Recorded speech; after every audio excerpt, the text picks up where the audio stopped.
नमस्कार बच्चों, मैं हिंदी अध्यापिका बबीता गुप्ता। आज हम पढ़ेंगे वाक्य भेद। बच्चों, वाक्य जो है वो शब्दों का एक व्यवस्थित समूह होता है, यानी शब्दों के व्यवस्थित समूह को हम वाक्य कहते हैं। जैसे बच्चे खाना खा रहे हैं, ये एक व्यवस्थित शब्दों का समूह है। अगर हम ऐसे बोले खाना खा रहे हैं बच्चे, तो थोड़ा सुनने में भी अटपटा लग रहा है। तो इसलिए शब्दों का व्यवस्थित समूह जो है वो वाक्य कहलाता है। वाक्य जो है दो प्रकार के होते हैं।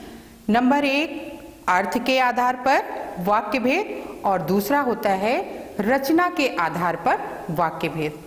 तो आज हम पढ़ेंगे अर्थ की दृष्टि से वाक्य भेद। तो बच्चों, अर्थ की दृष्टि से वाक्य जो हैं वो 8 प्रकार के होते हैं। नंबर एक, विधानवाचक वाक्य। विधानवाचक वाक्य वो होते हैं जिसमें क्रिया के होने का पता चले कि इसमें कोई कार्य हो रहा है। जैसे बच्चे स्कूल जा रहे हैं, जैसे माताजी खाना बना रही हैं, जैसे सूरज पूरब से निकलता है। इन वाक्यों से कार्य होने के विषय में पता चल रहा है, तो इसलिए यहाँ पर विधानवाचक वाक्य है। दूसरा है आज्ञावाचक वाक्य। जहाँ पर आज्ञा दी जाए, अनुमति दी जाए, वहाँ पर होता है आज्ञावाचक वाक्य। जैसे तुम यहाँ पर बैठ जाओ, आप अपना काम करो, आप यहाँ पर शोर मत करो। यानी जहाँ पर आज्ञा दी जाए, अनुमति दी जाए, वहाँ पर होता है आज्ञावाचक वाक्य। तीसरा है प्रश्नवाचक वाक्य। यानी जहाँ पर किसी से प्रश्न पूछा जाए, कब, क्या, क्यों शब्दों का प्रयोग किया जाए, वहाँ पर होता है प्रश्नवाचक वाक्य। जैसे आप क्या कर रहे हैं, आपका क्या नाम है, तुम कहाँ जा रहे हो, तुम कैसे हो।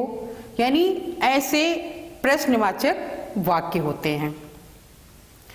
अगला है निषेधवाचक वाक्य। जहाँ पर किसी कार्य की ना होने का, यानी किसी कार्य के ना होने का, यानी निषेध हो, मनाही हो, वहाँ पर होता है निषेधवाचक वाक्य। जैसे मैं खाना नहीं खाऊंगी, मैं आज स्कूल नहीं जाऊंगी, मैं झूठ नहीं बोलती हूँ। यानी यहाँ पर कार्य नहीं हो रहा है, कार्य की मनाही है, निषेध है, तो इसलिए यहाँ पर निषेधवाचक वाक्य है। अगला है इच्छावाचक वाक्य। जहाँ पर आशीर्वाद, शुभकामना आदि वाक्य हों, वहाँ पर जो होता है इच्छावाचक वाक्य होते हैं। जैसे आपकी यात्रा मंगलमय हो, भगवान आपका भला करे, आप चिरंजीव हो। जहाँ ऐसे सब वाक्य जो हैं वो इच्छावाचक वाक्य होते हैं।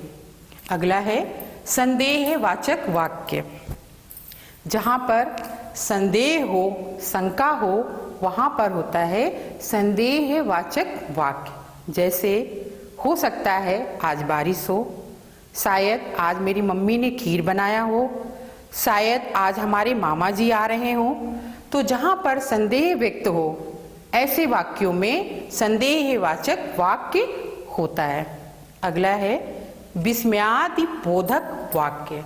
जहाँ पर हर्ष, आश्चर्य, शोक जैसे शब्दों का प्रयोग हो, वहाँ पर होता है विस्मयादि बोधक वाक्य। जैसे अरे ये क्या हो गया, वाह क्या छक्का मारा, वो कितना सुंदर दृश्य है। जहाँ पर ऐसे शब्द होते हैं वहाँ पर विस्मयादि बोधक वाक्य होता है। अगला है संकेतवाचक वाक्य। संकेतवाचक वाक्य में जहाँ एक वाक्य दूसरे वाक्य पर आश्रित हो, वहाँ पर होता है संकेतवाचक वाक्य। जैसे यदि तुम समय से स्टेशन गए होते तो तुम्हें ट्रेन मिल जाती, जैसा करोगे वैसा भरोगे। ये है संकेतवाचक वाक्य, यानी एक जो क्रिया है वो दूसरी क्रिया पर आश्रित है।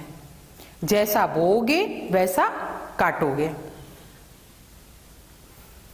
तो ये थे अर्थ के आधार पर वाक्य भेद। अर्थ के आधार पर 8 प्रकार के वाक्य भेद होते हैं। Thank you.